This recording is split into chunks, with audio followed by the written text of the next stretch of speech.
Hello नमस्कार, सुखोपीडिया में आपका स्वागत है। आज हम बात करेंगे NHPC junior engineer civil electrical mechanical recruitment 2022 के बारे में।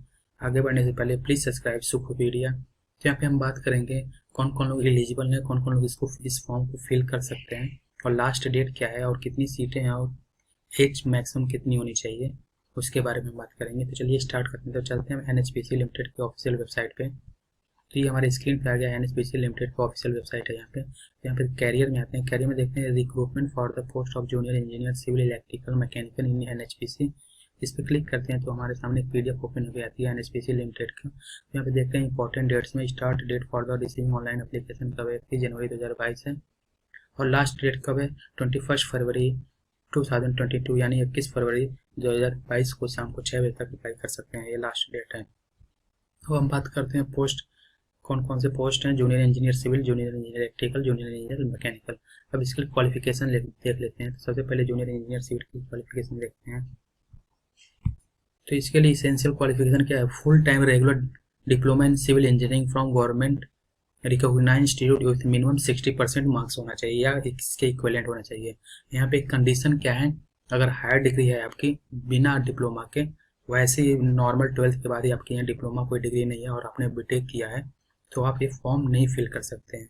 अगर आपने डिप्लोमा किया है उसके बाद बीटेक किया है लैटरल एंट्री के थ्रू, तो आप ये फॉर्म फिल कर सकते हैं। यहाँ पे लिखा हुआ है higher technical qualification like B Tech B without the essential qualification.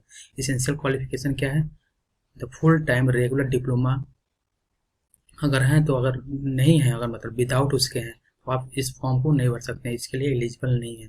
Same है जूनियर इंजीनियर इलेक्ट्रिकल के लिए भी। ऐसे ही आप इलेक्ट्रिकल में अगर आपने डिप्लोमा किया है तो आप उसके बाद बीटेक किया तो आप फॉर्म भर सकते हैं, लेकिन आप केवल बीटेक या बी किया हुआ है और डिप्लोमा नहीं किया हुआ है तो आप ये फॉर्म फिल नहीं कर सकते हैं। सेम इसके लिए मैकेनिकल के लिए भी है।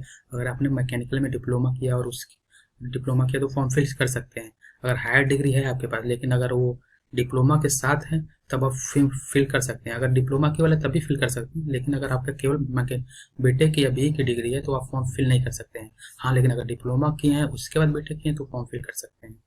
एक बार और समझा देता हूँ। अगर आप डिप्लोमा है तो आप फॉर्म तो फिल कर सकते हैं, लेकिन आप डिप्लोमा के साथ बीटेक भी कर लिए हैं तभी फिल कर सकते हैं, लेकिन आप केवल बीटेक किए हैं, डिप्लोमा नहीं किए, तो आप फॉर्म फिल नहीं कर सकते हैं।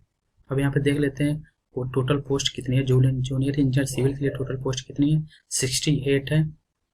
और उसमें एससी के लिए 11 है, एसटी के लिए 4, ओबीसी के लिए 19, ईडब्ल्यूएस के लिए 6 एंड यूआर कैटेगरी के लिए, रिजर्व कैटेगरी के लिए 28।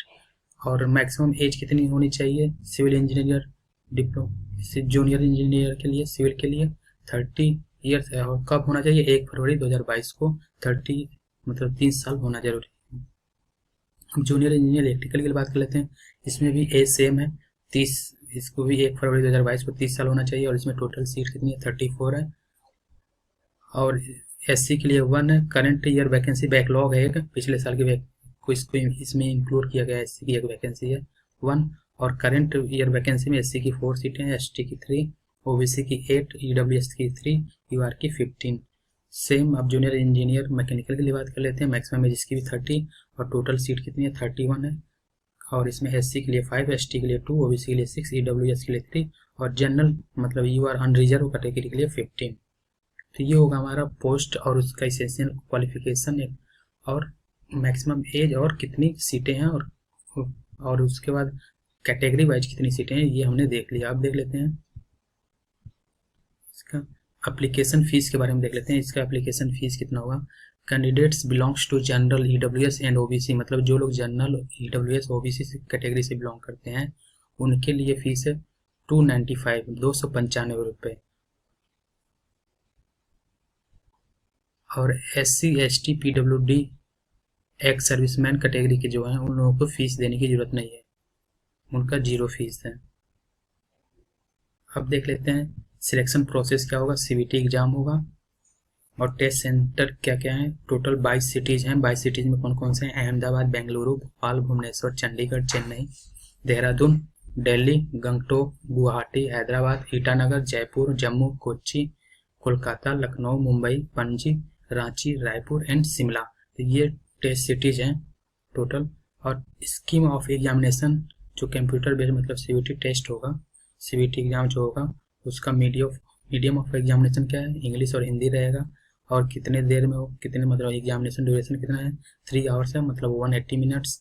टोटल मार्क्स कितने, 200 मार्क्स। और सब्जेक्ट्स देख लेते हैं, junior engineer civil electrical mechanical 200 questions रहेंगे। पार्ट 1 में कंसिस्ट ऑफ 140 मार्क्स, मतलब ये मल्टीपल चॉइस क्वेश्चंस रहेंगे। जो कंसर्न डिसिप्लिन है, मान लीजिए अगर सिविल के हैं तो सिविल का रहेगा, इलेक्ट्रिकल का इलेक्ट्रिकल, मैकेनिकल के हैं तो मैकेनिकल। और पार्ट 2 में क्या रहेगा, consist of 30 multiple choice question on general awareness के रहेगा, जी रहेगा मतलब जनरल अवेयरनेस। और पार्ट 3 में क्या रहेगा, 30 मल्टीपल चॉइस क्वेश्चन रहेंगे जो रीजनिंग से रिलेटेड रहेंगे। ये दो चीज़ दोनों में कॉमन रहेगा, मतलब 30 multiple choice question for general awareness के लिए और 30 multiple choice question on reasoning, ये तीनों के लिए कॉमन रहेगा। और पार्ट 1 में जो डिसिप्लिन है आपका इलेक्ट्रिकल, सिविल या मैकेनिकल है तो उससे रिलेटेड रहेगा सब्जेक्ट।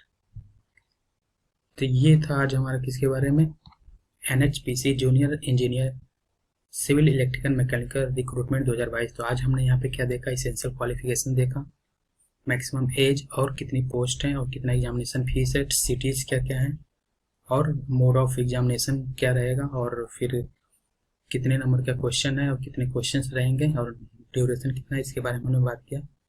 सो प्लीज़ सब्सक्राइब सुखोपीडिया, और सुखोपीडिया को सब्सक्राइब करने के बाद बेल आइकन को दबाना ना भूले, उससे आपको लेटेस्ट अपडेट मिलते रहेंगे। And please do like, comment, share also.